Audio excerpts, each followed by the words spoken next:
Hello everyone, this is Vicky McClifty from AM Healing My Soul TV, and today I'm speaking with Michelle Bourke, who is a death doula and end-of-life consultant and has many things to share with us today that can help you going through grief. Good morning, Michelle. How are you today? Oh, good morning, Vicky. I'm really well, thank you. That's good. That's good. It's been a while since we chatted, but you have such a great story to tell people and so much to offer people. And can you tell me what a death doula is? A death doula is actually somebody that comes into the home and supports the family while someone is actually dying. So they've chosen to die at home.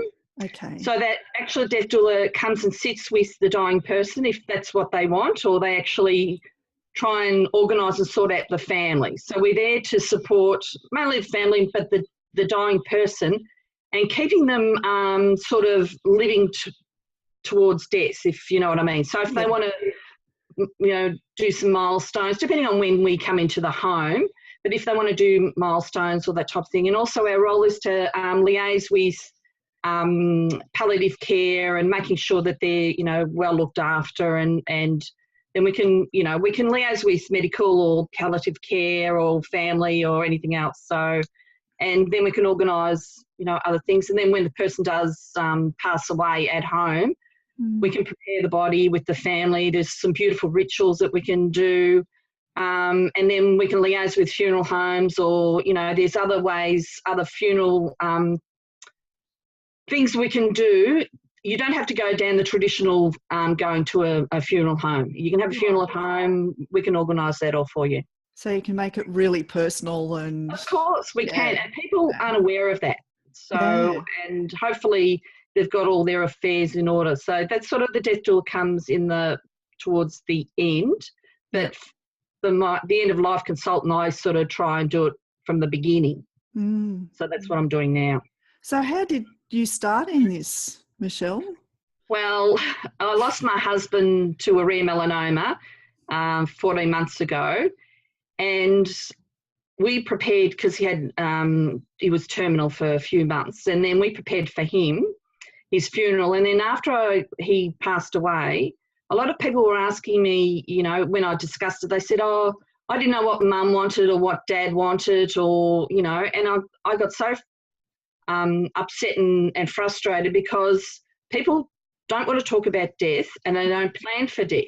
So and I'm saying, why would you, not talk about death? So that's how I sort of got into this. And then a friend of mine put me onto a death tribe on Facebook, and then the death doulas, I got connected with the death doulas group in Australia. So then I've done the couple of the courses, and when I sat in those courses, I went, oh my God, this is just for me. It just felt right. So I thought, and now I've just gone on this wonderful, crazy roller coaster ride of, end of life consultancy. And now I'm starting to, I've actually prepared a 2-hour talk and a 5-hour workshop, just get people to start planning, because it's never too early to start planning. Yeah, I think a lot of people fear death. That's why they don't want to talk about it, because it means, oh no, that means, if I get ready for death, then it's going to happen. Like, a lot of people are scared. Yeah. For sure they are. Totally scared. But then a lot of people are in denial because they think they're invincible and they're never going to die. And we all know that it's pretty inevitable. One day we are going to. It's definitely the one certainty in life, is that we have to face death. And I think that what you're doing is just so fantastic in being able to help people. I mean, it's great too with people that are, have terminal illness, and getting the family ready. Yes. Yeah. Preparing the family and the person who's actually going to be the one who's passing on. So exactly. And it's sort of giving the family a bit of relief and support, because when I was going with it through Paul, like being terminal, I was his full-time carer in the end. And although we had palliative care and nursing coming in doing the odd shower or two, I was so exhausted that I don't know how I did it. I really don't know how I did it. And I thought, well, I would love to have me, you know, during that period where I could have that support, you know, sit down and just actually talk to somebody about what was going to happen, because we just, you know, did it. We didn't know what to expect. And then people were sort of, you know, telling me, you know, do this, do that, you know, when he does pass away, roll a little thing under his chin so, you know, he doesn't, rigor mortis doesn't set in and all this stuff. And I'm thinking, oh my God, you know, and I was losing the love of my life. And you just can't think of, you know, you can't think, you're just running on autopilot. And it is so, it's exhausting. It's draining, and mentally, physically, it's just so exhausting. And for me, I wanted me. All those, you know, for those few months, or those, even especially the last week, where when he was, because he did die at home, when he was at home, we had open house. So I just went through, you know, because through my intuition, I just kept going with the flow and going, okay, well, let's have an open house. Let's do this. Let's do that. So, and then people were coming and going, the phone was going, and then Paul was calling out because he needed his meds, or he needed to be changed, or he needed to be rolled over because he was, you know, bed bound. And so it's just exhausting. And for people who have cared for somebody that has had an illness or terminal illness, they will know what it's like, and you really need that support. Oh, I have spoken to a few people who have been in that position, and fortunately myself, I mean, my son died suddenly, so I mean, it's good and it's bad, but there's a different thing that you have to deal with then, with the shock when you're not expecting it. But so many people do end up being carers before their loved ones pass, and it can be a long and very hard process for them, and they're grieving at the same time. And so something like what you're offering would be perfect. But also for say, with people like myself who lose someone suddenly, do you come in then and help people as well with that sort of thing? Well, we can, if you wanted to, you know, for the funeral or anything like that. That's fine. At the end of the day, that's event planning, and that's my background. Yeah. But yes, we can. But for my role now and I'm really passionate about, is getting people to have that conversation and that planning. And that's what the workshop is about, is coming in and spending 5 hours with me, and we talk about, you know, we have a little few scenarios. We talk about their milestones, because we're wanting to live before we die. So if you've got that terminal illness, it's good to set some milestones. That's what we did with Paul. And and sort of sorting out what is really, really important to you. And at the end of the day, it's family and knowing that you're loved. Yeah. So it's just, you know, so we're sitting down, you're actually ticking, because I've got very simple forms. So you tick and flick what you actually want. So you know, do you want to be buried? Do you want to be cremated? Do you want this? Do you want that? Do you want church ceremonies? Do you don't want church ceremony? Do you want to be at home? And there's a whole lot of information about advanced care planning now that's being rolled out through the medical industry or fraternity, where you have choices. You know, do you want to be resuscitated? So there's all this stuff that people aren't aware of. Yeah. Where, for me, a part of this workshop is making them aware. That's a great idea. Yes, I know. And by the time they actually leave the workshop, they'll have their plans in place. I've got this, you know, I'm getting coloured envelopes with dying to know, because it's the dying to know final wishes envelope. They put everything in there with their wills and all their special papers. They can go home and have a discussion with their family and just say, this is all my, this is what I want. These are my final wishes. Yeah. Well, in the final cabinet. So when the person does pass away, the family just has to go to the cupboard, pull out the envelope and go, oh yeah, this is what mum, dad, you know, whoever wanted. And it takes so much of the burden off the family, because they're grieving for you because, you know, you're no longer with them. Yeah. But then it makes their job so much simpler, because they can go, okay, all I have to do is ring this person, and it's all organised for us. That's right. That's right. Just so simple. It adds to the grief, the stress of trying to, organise a funeral and everything else, because you don't really want to deal with that because you're so upset with what's happened. So, that's a great thing. That's for sure. You've actually written a book. I have. Yes, it's called Conversations with Paul. And we all know who Paul is by now, your husband. Paul is my husband, Paul, which I don't know whether you can see him. Yeah. So that's my darling Paul. And, so I wrote the book, and I wrote it because he was such a brave person facing his own mortality. Mm. And he wasn't concerned about himself, but he was concerned about others and making sure that we were looked after. And so the book's about his journey. He had 5 back surgeries because he had it in the spine, this rare melanoma. So he had 5 back surgeries over a 17-month period and 1 brain surgery. Mm. And it's going through the start of the book is our love story, how we met and how we were, we're definitely soulmates or soul flames. And our relationship, and also it talks about each of the surgeries, what we went through, and the main reason why I wrote the book is because I was so frustrated with the medical system, the way he was treated, the way he was told he was terminal, and he only had months to live. He was told that by himself, and in an open ward, and it was just disgusting the way he was treated, and he didn't have support.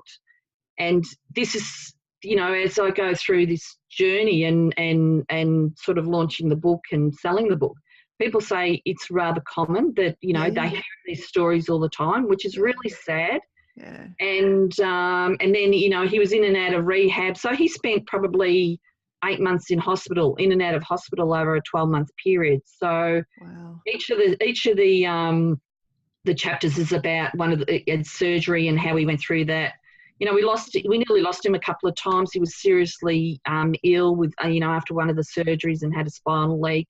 Mm. And thought, here we go, we're going to lose him here. Thank God we had a bit of time with him. So, and then it goes through his last week, how we prepared for the funeral, about the funeral, and also the last 2 chapters is about how I've coped, and how I've to tie up his estate. I was so frustrated and angry because it took me 12 weeks to get his death certificate, and as you know, you cannot close anything. Yeah, the bank accounts are frozen and everything, aren't they? Exactly. Well, not necessarily the accounts, but you cannot do anything without his death certificate. So we had to, I waited 12 weeks. I was fighting, going up to the doctors and screaming and yelling. The Department of Deaths and Marriages and Births in Victoria are absolutely disgusting. Mm. And they couldn't help me, and they wouldn't, they just said, it's medical. And then they tried to blame the doctor for them losing the medical certificate. Oh. So it's just so frustrating. And then I had problems with his ashes. They took 9 weeks because apparently they ran out of the little boxes that they go in, the white boxes that the ashes go in. Yes. And so because of all this, I thought, no, I'm an intelligent and I've got a business background. And I'm thinking, if I'm struggling with this, how do others with that are elderly, don't have support, or can't speak English, or English is second language? I'm thinking, how the hell do these people cope? And I got so angry, and it's pretty well the reason why I wrote the book, because I thought my story needs to get out there, and it really needs to, and if I can help one person and make them aware of the pitfalls in this whole industry of, terminal illness and going through the death and dying phase, I've helped somebody, because it's shocking. It's absolutely it's a terrible thing to have to go through when you're grieving, to have to go through all of that. And they don't understand what you're going through, and they don't really, I suppose they see people all the time and it's like, it means nothing to them, and that hurts even more when you're, they don't know who you lost, and it's really a hard thing. So how have you dealt with your life now since Paul has passed? Well, since Paul has passed, I started having conversations the day after he passed. So I still talk to Paul, and That's because really good. so I'm very spiritual, and I'm sort of a trans medium. So I've been able to chat to Paul and have conversations with him. Mm. So that's how I've coped. But also, for me, it's just living in the moment and realising that, you know, life continues. It just goes on, no matter, you know, once they're gone, like that's it. Yeah. And then it's just waking up in the morning and just going through, you know, it was going through the motions, the roller coaster ride, and really for months I was just totally exhausted and frustrated because I've had all these governmental issues. But it's just, you know, for me it's just getting up, smiling and going, okay, we're living in the moment. I'll take the dog for a walk. I'll leave for a walk. And I start chatting to Paul, and he sends me signs. So his sign was a Mini Cooper S, because he used to race them and wreck them years ago when he was younger. Right. And the amount of, and you don't see them that often, but the amount I see. They're everywhere. So when I'm about to do something, you know, all of a sudden I'll see all these minis. And when I was, before a book launch, a couple of days beforehand, I think I saw 13 or 14 minis within 2 days. Wow. You know, and then I say to him, you know, you send me the sign, and then all of a sudden I'll see a mini. And then I thought, well, I don't really need a sign now to know that he's around, because I do feel him around, and we do have conversations, and we do chat, and especially on our walks where, you know, this morning I was walking in, I said, you'd be quiet this morning. He says, oh yeah, nothing to talk about. I said, okay, fair enough. I said, fair enough. Yeah, I suppose it's like that for them too. It is, you know, he's been doing a lot of healing, and I get these, all of a sudden these memory thoughts come into my head. I'm going, why am I thinking about this? And he goes, because I'm going through, his healing process was going through all the operations and everything else. And then he said, now I'm going through it from your perspective. So from my side of it, which was amazing. So I'm thinking, okay, fair enough. Like, that I don't need to relive this. Yeah, like it's pretty amazing that you've been able to keep contact with him too, and that changes everything. And I think, you know, a lot of us get so bogged down in the grief that you're not open to that sort of thing, and you miss so much, you know, by you know, being at that low vibration, which is what grief takes you to. Yes, you're then actually making it harder for them to get into contact with you. It's a vicious circle. It is. Yeah, but I think if people are aware that they're still here around us, once they go through the really hard part of grief, they can actually open up to that possibility and, you know, start speaking. I mean, I speak to my son every day. I'm always having some sort of a conversation with him. And a lot of the time he never really says that much, but it's just thoughts that come into my head, and ideas that you get, and just a feeling. I know there's a feeling, that you're not alone. Yeah, well, they do communicate telepathically. So we do have those thoughts, or something will come up and go, why am I thinking about that? Or why is that happening? And so, yeah, Paul and I are co-writing the next book, so he's my ghostwriter. Oh, well, that could be like, you've got a question here. How am I keeping my promises to Paul about living without him, and what I would do? So is that what you're doing this book together? Yes, well, we're because I've got the ability to talk with him on our walks. I ask him questions because I'm fascinated from the other side. Because when he was dying, he said to me, I wonder what it's like on the other side. And I said, oh, it will be amazing, because he knew who I was and my beliefs. Uh, And he said, but what if there's nothing there? And I said, my darling, what if there is something there? yeah. How wonderful that would be. I Uh, said, because we'll be able to talk to each other and communicate. mm, So when he, the following day after he did pass away, he says, oh my God, Michelle, he said, I am so sorry that I didn't believe in you. mm. And, you know, and he was so grateful that we could still communicate. You know, So, I'm getting goosebumps when you say I that. know. So, and so that's, you know, was one of the chats we had. And then the other chat was his promises were for the family to stick together and look after each other, which we are still doing. Yeah. And another one is when he did say, what were you going to do when I'm gone? I said, I'm going to travel. And he said, well, where are you going to go? And I said, oh, where we promised, we're going to go to Paris, because that was my number one spot, Paris and Ireland and England, and we're just going to do Europe. And then I said, you know what I'm going to do? I said, I'm going to get a life-size cutout of you. I'm going to pick you up. And I said, I'm going to take you around with me, and we're going to have photos of both of us together when in front of all the beautiful sights. So the Eiffel Tower, or, you know, I'm travelling very shortly. Yeah. And so I said, I'm going to pack you up and pop you up, and we're going to travel you around, you know, to all the sites. And he says, oh, you're not, are you? I said, yeah, I am. That is such a great idea. When you first told me about that, I just thought, this is fantastic. And you can have him in all of the photos of where you're going. And, you know, because you didn't get it to do, like, physically you didn't get to do it together. No. So, but, you know, he'll be there.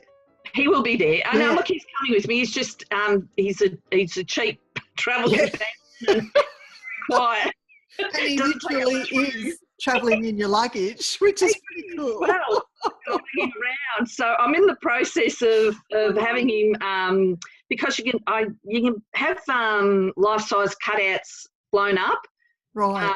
You know, so they're personalised. So I'm actually in the process now of blowing him, getting him done. So, and then we're going to have so much fun with him. So I'm going on a few group travels. I'm going to America as well. So we're going on some group travel. So I'm going to get the group involved, and we're going to have group photos with Paul, and he's getting a real kick out of it too. Of course. Well, my husband had such a weird sixth sense of humour, but I just take it to the next degree. So he thought he was funny.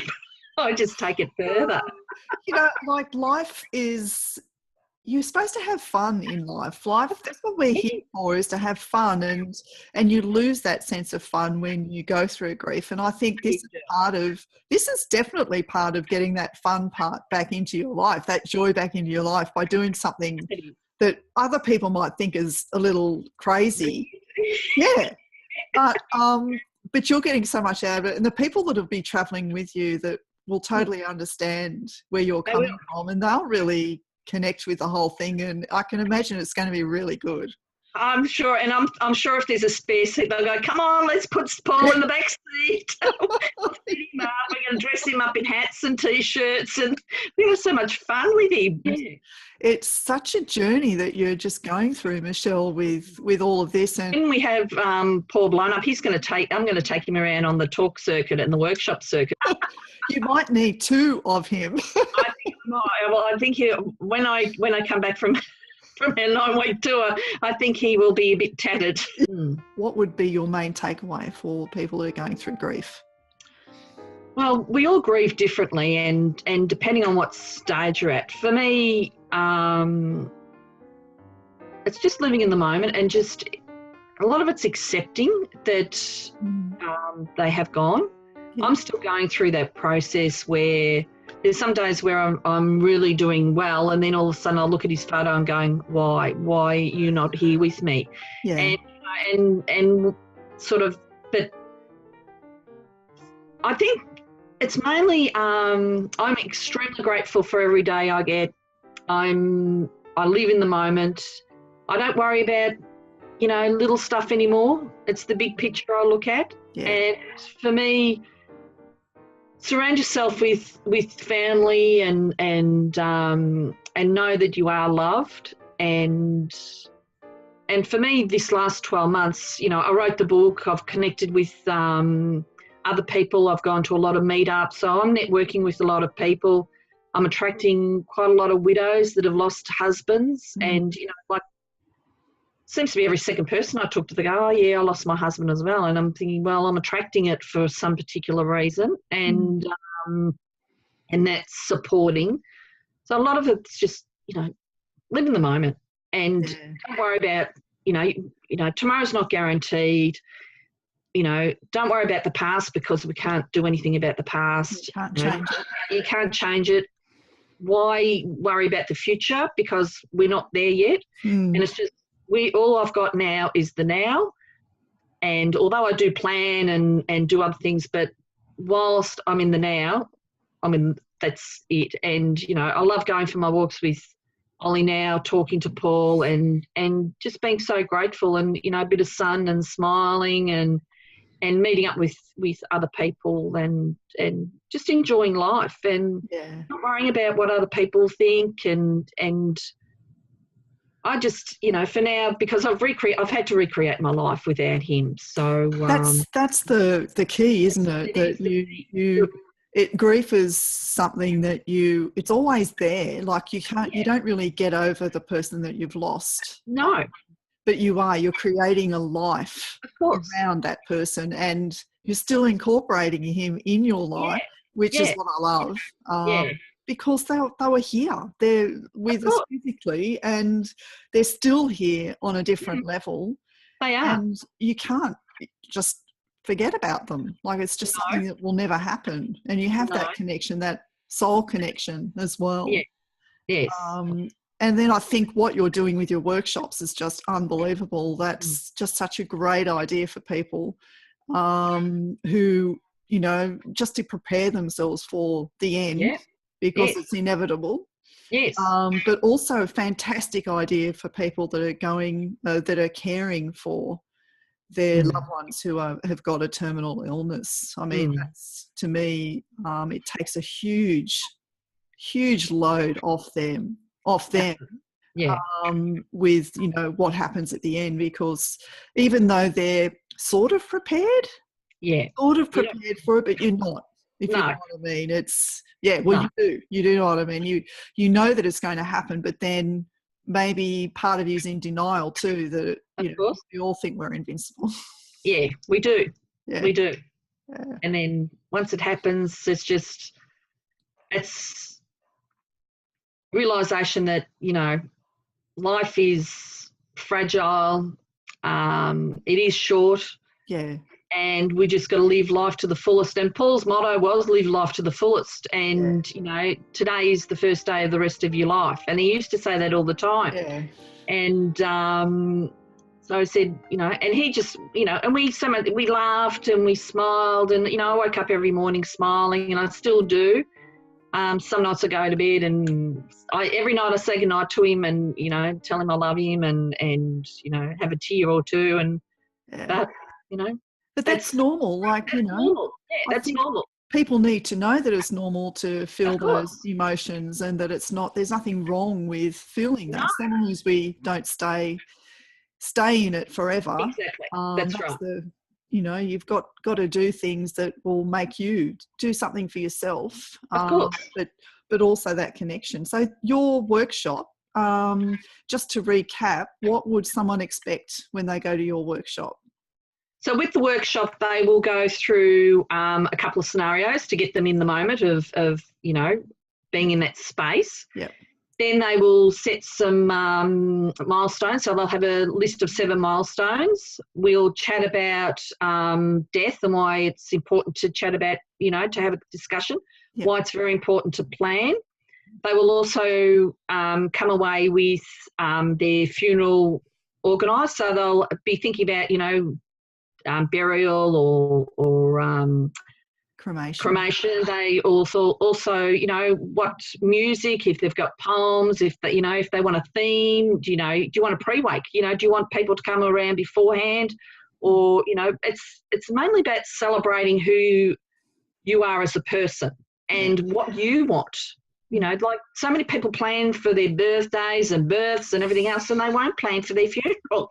And I can't understand why, because it's the most important last celebration of your life. Yeah, and at the right. end of the day, you're not there, so it's not about you. It's actually about the family honouring you as a person. That's right. And that's the message I'm trying to get out there is, you know, come and spend 4.5, 5 hours with me. You'll go away with a better understanding of what you want. It will give your family peace of mind of, you know, they know what you want.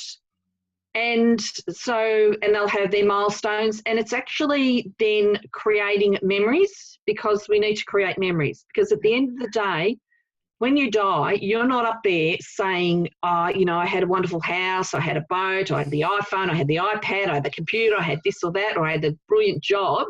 They're thinking about, oh my God, I was so loved by my family, my friends, and I had a wonderful time. And they remember the things that they actually did. Like, you know, Paul reminds me of when we used to travel, or when we used to lie in the back of the boat, you know, on Lake Eildon and just float in the sun. And they're the memories that he is giving me. He's not worrying about, you know, oh my God, my phone or my iPad. So people don't realise that. So my message over the last couple of weeks is, you know, create those memories. You know, go and give somebody a big hug and a kiss and tell them that you love them. You know, reconnect with family and friends that you have, you've separated from. And that's a part of this workshop too, is, you know, writing letters or notes, or, you know, what do you need to do to prepare for the end? You know, if you've disengaged with somebody, maybe need to reconnect with them. You know, we've got film of Paul. We've got three hours of Paul just talking about his life and what he, you know, used to do, and you know, some of his words of wisdom. You know, we've got film of, we renewed our wedding vows 20 days before he died. We were married for 25 years, so we renewed them.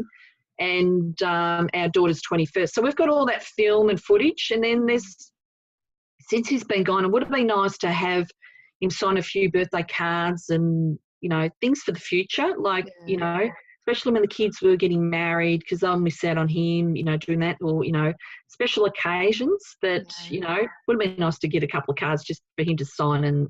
But there's those little things where that workshop just reminds you of, you know, life and being in this moment and just planning. And then once you've planned it, you don't have to worry about it. That's, you know, right. And you just live and you set your milestones, and then you start aiming for those milestones and ticking them off. And, you know, not that I like bucket lists, but it's just getting a list of your milestones and doing that. So that's what this sort of workshop is. It's full on. You're doing a lot of work yourself, and it's actually spending 4.5 hours, 5 hours on you, on actually spending time realising who you are. And a lot of us don't do that. We don't have time. We just let life take us over, and we just worry about so much rubbish. Oh, you realise too, don't you, after you've lost someone, how insignificant all of the stuff that you worry about is. I know. It's really... And so that's what that workshop's about. And then it gives just you peace of mind, takes the burden off the family, and you know that you'll be celebrated the way you want. And at the end of the day, you have the last say, because as humans, we are all control freaks. So we want to everyone wants to have the last say. I always do.